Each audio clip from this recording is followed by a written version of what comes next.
right, hello. Good morning, everyone. I'm here again in front of you. Uh, I'm one of your volunteers here in Every Nation Church Perth, so it's my privilege to speak to you the word for this Sunday. So we've seen it's a 12-part series about Jesus is better than anything. So today we will be dealing with Jesus provides better things. So, before I answer our question, I want all of us to read our key message, key verse for today. So, I invite everyone to stand up with me and let's read the verse all together. I'm already standing up. Yep, so it's from Hebrews 6, verse 9 to 20. Even though we speak like this, dear friends, we are convinced of better things in your case, the things that have to do with salvation. God is not unjust. He will not forget your work and the love you have shown him as you have helped him, his people, and continue to help them. We want each of you to show the same diligence to the very end, so that what you hope for may be fully realized. We don't want you to become lazy, but to imitate those who, through faith and patience, inherit what has been promised. When God made his promise to Abraham, since there was no one greater for him to swear by, he swore by himself, saying, I will surely bless you and give you many descendants. And so, after waiting patiently, Abraham received what was promised. People swear by someone greater than themselves, and the oath confirms what is said and puts an end to all argument. Because God wanted to make the unchanging nature of his purpose very clear to the heirs of what was promised, he confirmed it with an oath. God did this so that by two unchangeable things in which it is impossible for God to lie, we who have fled to take hold of the hope set before us may be greatly encouraged. We have this hope as an anchor for the soul, firm and secure. It enters the inner sanctuary behind the curtain where our forerunner Jesus has entered in our behalf. He has become a high priest forever in the order of Melchizedek. So thank you everyone for reading our key passage for today, for being patient with me. It's a very long verse. So yeah, we will be tackling a lot of patience here. So before everything else, I would answer the meet and greet question. If I had one wish, what would I wish for? So initially, I was joking. I'll wish for another 99 more wish, but it's a bit greedy. So, but actually, what I would wish for is that I will not be forgetful. So every time I go to my car, the door will open again back to the house because I forgot something. So they'll say, "Oh, you never fail. You always forget something." So I hope I will no longer be forgetful because it gets in the way of what I'm doing, or sometimes it makes things a bit more tough for me in work or in everything else. So that's my wish. I've heard a lot of interesting wishes. Some wish for more money. Some wish for the day to be longer instead of 24, become 48 hours. Yes, and then some wish for more weekends. So we'll have two Sundays and two services. Yep. Some wanted to be in the NBA. Some want to finish their degree. Some wanted to become PR. So we all have our wishes, and of course, we wanted all of those to come true, right? So we'll start with this question. What are you chasing? So, we are often caught in an endless loop of chasing for things, for accomplishment, approval, or comfort.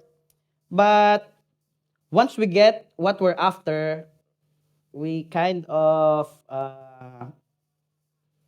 become dissatisfied. We wanted for something that will satisfy us more. So we go to the next thing, we search for the next thing, and this cycle doesn't stop. I can say this is like a crazy cycle. So I believe everyone can relate to this, and we can think of a lot of people who were in the same situation. So we've seen some of the great personalities who have mentioned that in the pinnacle of success, they still were not happy. They're still not satisfied. It says there, the top doesn't guarantee happiness. There's this guy, Zach Alvis. I'm not sure if someone follows him. So he said he met a lot of people who are earning the million of dollars but aren't happy. And then I think one here in Alden, last time he had the movie, which is a bit promising movie, but then when they were doing this movie, he's not seeing purpose for himself, and he end up saying that he was in depression around that time. And lastly, this meme in the middle, there's one guy say, "Oh, I, I wish I had a bike." The other one says, "Oh, I wish I had a car. Oh, I wish I had a better car or a new car." And then I wish I have the dream car or a sports car. And then the other one said, "I'd love to have a helicopter." So this just shows that everyone always looks on to the next thing, and there's always an uncertainty that after we get this thing, we're truly satisfied. What if there is something that truly satisfies? Something that gives peace and secures our eternity, and we will no longer look for the next big thing. This is where Jesus comes to picture. So, in the previous weeks, we've been learning that Jesus is greater. So we have Pastor James have laid the foundation on the book of Hebrews, saying that Jesus is far greater than anything or anyone else. So Jesus is someone that will never disappoint us. So he went through different comparison that highlights his greatness. So first would be he's greater than the angels. He's a great, better Moses. Uh, he provides a better Sabbath. And just last week, he's a better high priest. So now in Hebrews 6, verse 9 to 20, the one that we have just read a while ago, we're shown that Jesus brings better things. Things that have to do with salvation. So, but before this verse that we have read, there's this verse from actually chapter 5, verse 11 to 14, up to 6, verse 1 to 8, that contains a very strong warning about falling away from faith, from apostasy, or from stagnation. So let me just read some part of it. It says, "It is impossible for those who have once been enlightened, who have tasted the heavenly gift, who have shared in the Holy Spirit, who have tasted the goodness of the Word of God and the powers of the coming age, and who have fallen away, to be brought back to repentance." This is where some groups are divided about the thought of once saved, always saved, or if you can lose your salvation. But that's a separate discussion that we'll be dealing next time, I guess.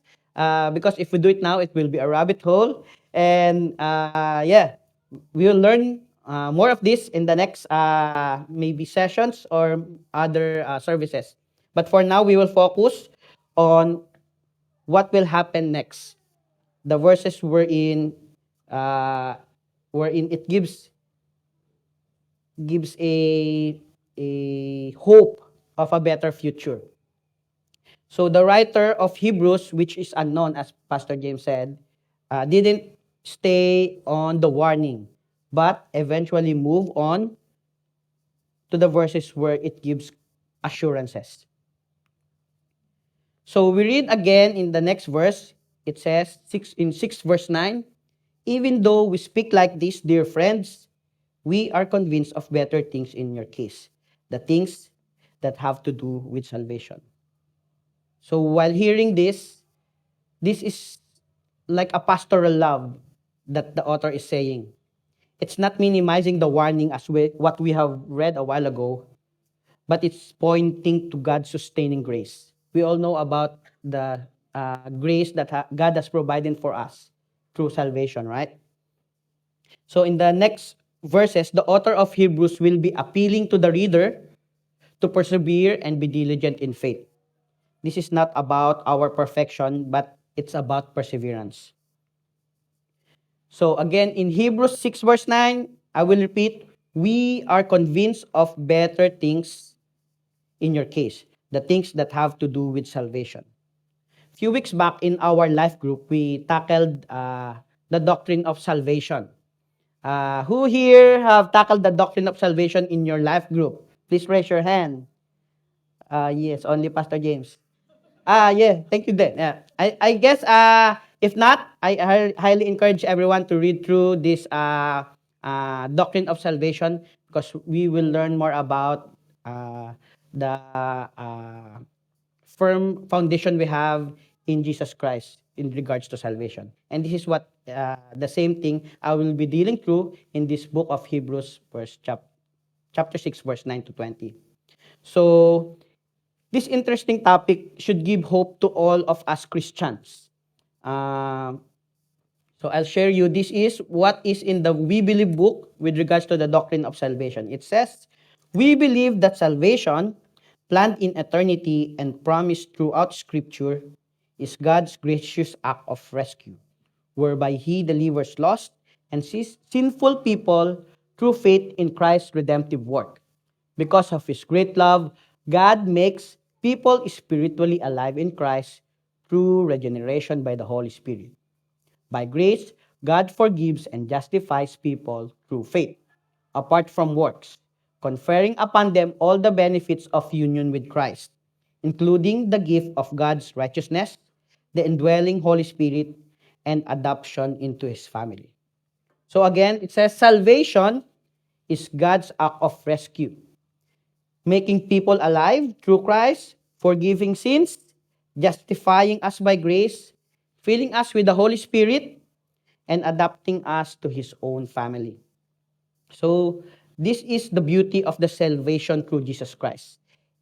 It's not something that we have earned, but it's a gift we receive by faith in Christ Jesus.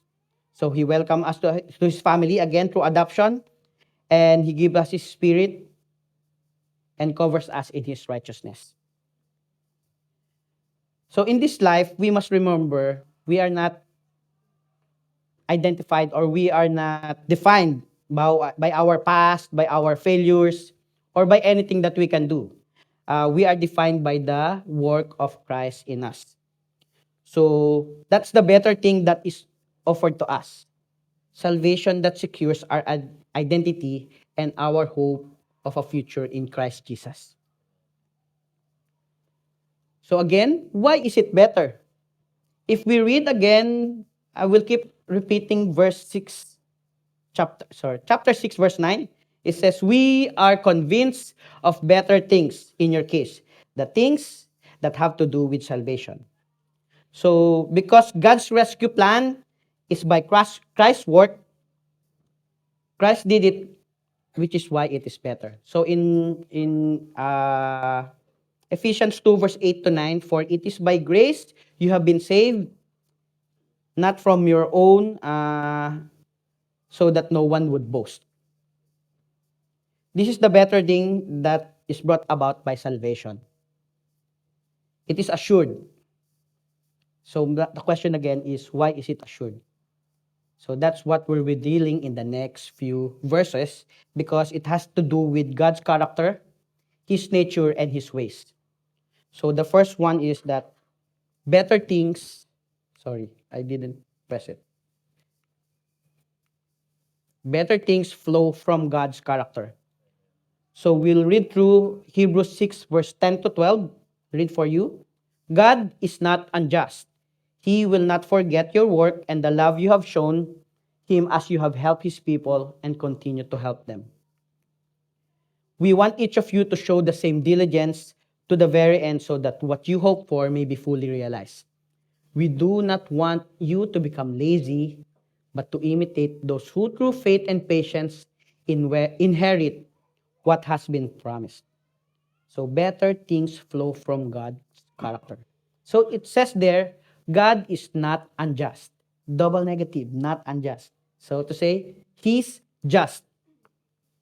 So there's this plea by the author of Hebrews that we continue in our faith in Jesus. So this is the first plea that he said. Why should we continue in our faith? Because God is just and our diligent faith is not in vain. He sees everything that we're doing and he rewards appropriately. So this is a great comfort that both the exercise of our faith and patience, so together, faith and patience, bring us to the inheritance that God has promised. Remember, it didn't say we will attain. It says we will be brought to inheritance, meaning it is still from God. And He is the one who will remember, and He will be the one who will put to action all of His promises. This is a great reminder that God sees our quiet sacrifices, our hidden faithfulness, and unseen services. He is not blind or indifferent to your efforts. So when you feel unseen in your parenting, in your work, or in your ministry, or in your service, my plea is please remember that God notices. God remembers. He is just. So, same with the author of Hebrews, this is our plea for us to be diligent, to keep showing love, and to serve because it is not in vain. So this isn't as a sprint. We're not running in a sprint, but we're on a marathon. So it's a test of endurance. So in 2 Timothy verse 4 to 7, it says, I have fought the good fight. I have finished the race. I have kept the faith. So this is our call to have endurance to finish this race, and keep the faith in Christ Jesus. So my uh, plea for everyone is to keep showing up even when it's hard. Faith isn't always loud. Sometimes it's the quiet discipline of showing up again and again, even if it's hard. I remember in most of the letters of Paul, he would always encourage everyone to keep their faith, even if there's people who discourage them. He keeps on encourage them to be diligent and to keep on clinging on to their faith in Christ Jesus. From the verse that we have read in Hebrews 10 to 12, the last verse, it says, imitate those who through faith and patience inherit what was promised. So let's think, who are we imitating? Are we scrolling on influencers with random things that they're saying, or we are imitating those people who stand firm in their faith in Christ? So I guess it's something that we can answer for ourselves and we can reflect on it. And my hope is that we'll be imitating people who have stand firm in their faith in Christ. So next thing that shows that this promise of God and the better things He has offered is assured is because better things are guaranteed by God's nature. So we'll read through the next verse in verse 13 to 15.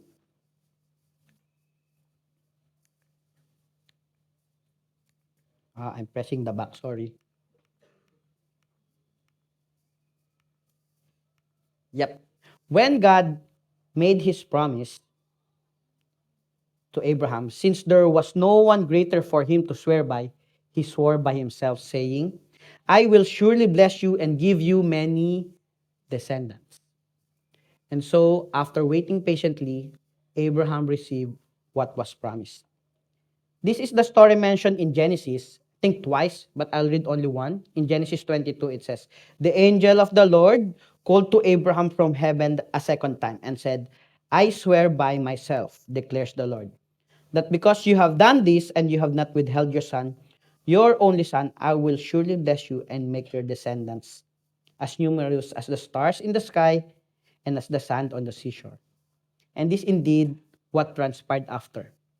Like physically in the in the line of the Israelites, but most importantly, now, through faith, we are in the same line of Abraham, because it's what also mentioned that we are partakers of the promises of Abraham because we put our faith in Jesus Christ.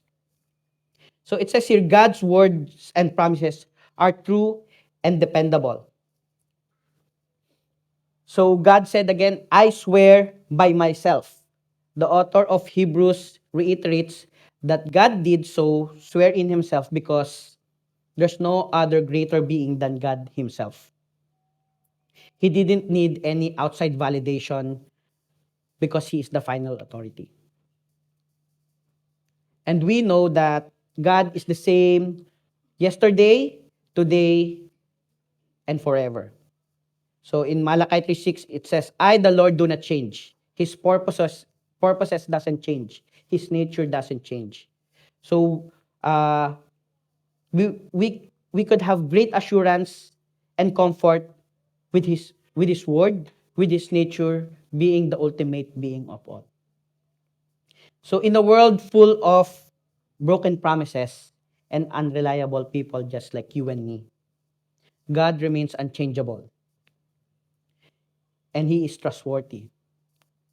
So we can build our life and dreams and future in him. In verse 15, as what we've read, it says, after waiting patiently, Abraham received what was promised. Waiting doesn't mean we are forgotten. Remember, in the first part, it says, God remembers. And now, his promises, he swore by himself because he's the ultimate being. So, if you're in a season of delay, God is still faithful. So, keep trusting. Patience is our friend because our faith and trust and comfort is in Christ Jesus. In the next few verses, this is what it will allude to. Better things are sealed by God's oath.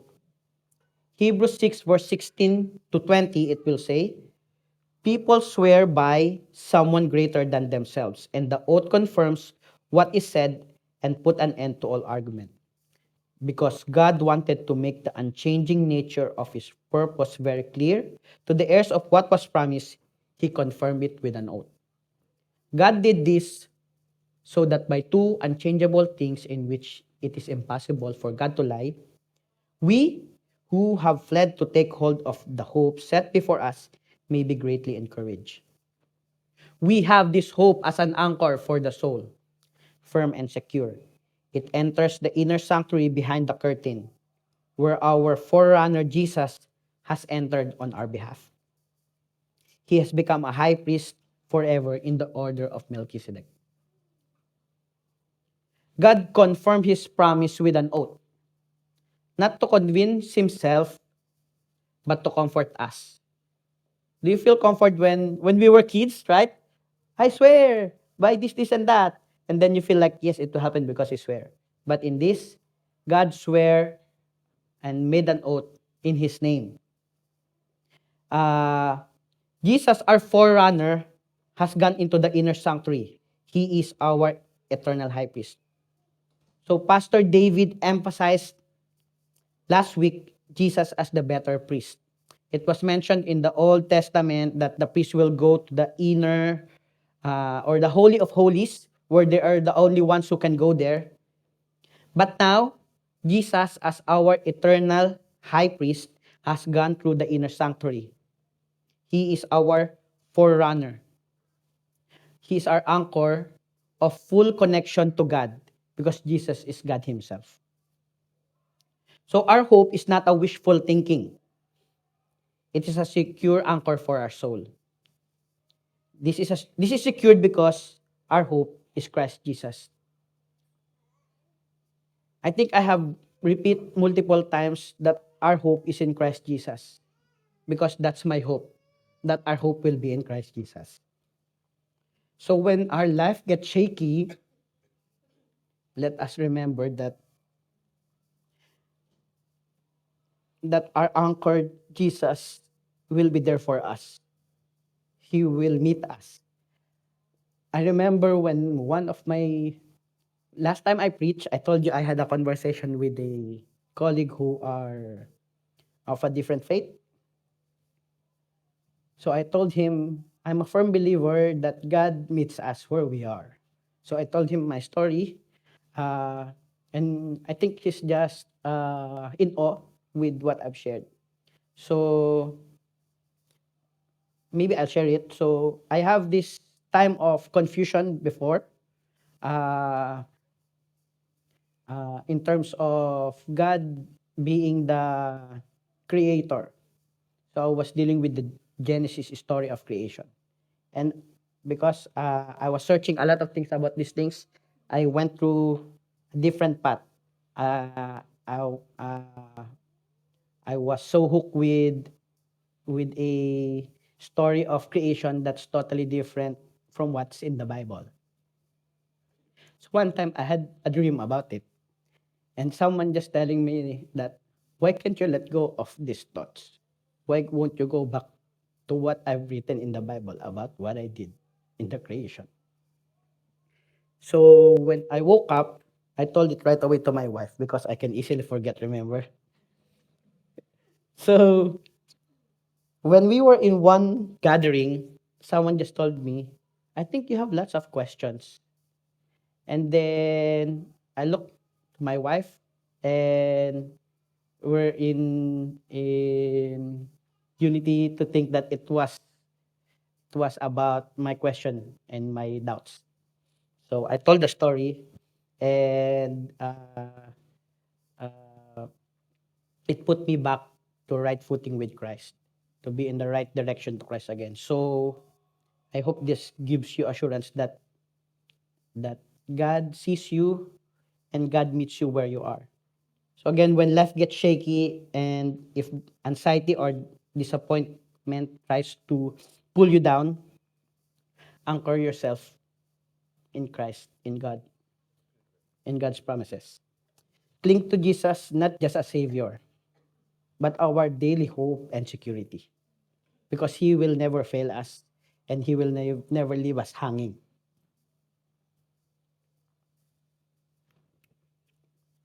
Jesus provides better thing concerning our salvation, concerning our eternal future in Christ Jesus. So what does it mean for us now?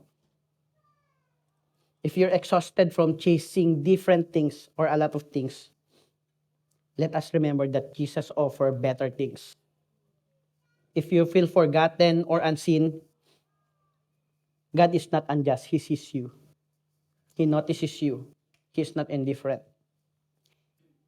If you doubt whether God will come through or delivers, remember He has sworn by Himself, and He will not put His own name under vain, right?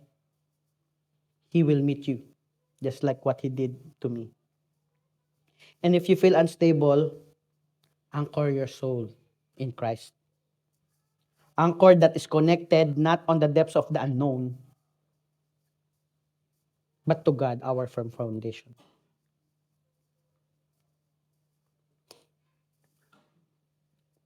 So better things doesn't come up from us working harder.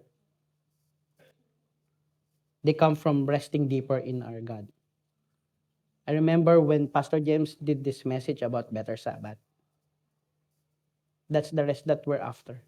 In That's the better Sabbath that we can have in Christ Jesus. And it's not just on a Sunday. It's every time we're in Him. We're in a better Sabbath.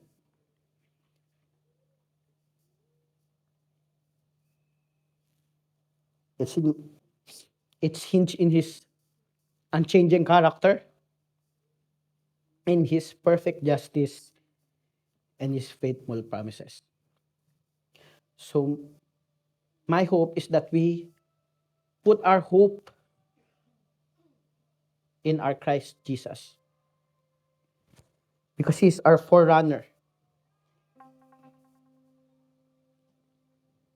And let us walk forward in faith and patience. This is the path. Thank you. Sorry, I'm emotional. Emotional damage. but I'll be fixed by God. Hold on to the hope set before you. Again, let's fix our eyes on Christ Jesus and walk forward in faith and patience. Because this is the path that leads everything God has promised. Better things is not a perfect life. They're a secure soul today and in eternity. It's a sure inheritance because of our eternal Savior, Christ Jesus. I invite everyone to stand up as I pray for everyone. And I pray that we'll have this full confidence, firm and secure in Christ Jesus. Lord, we just want to thank you for today, Lord. For I know that you will meet everyone in here, oh God.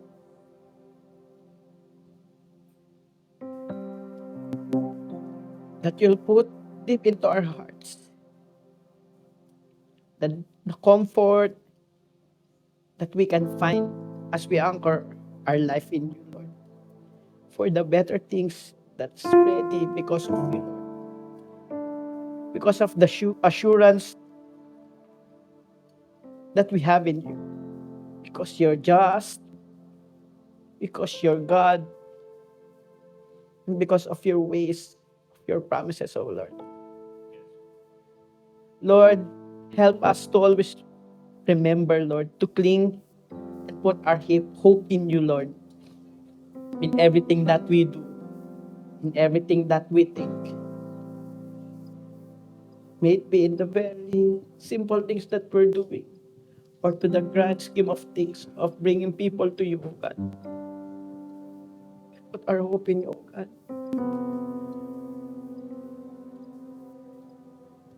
We indeed recognize, Lord, that you are greater,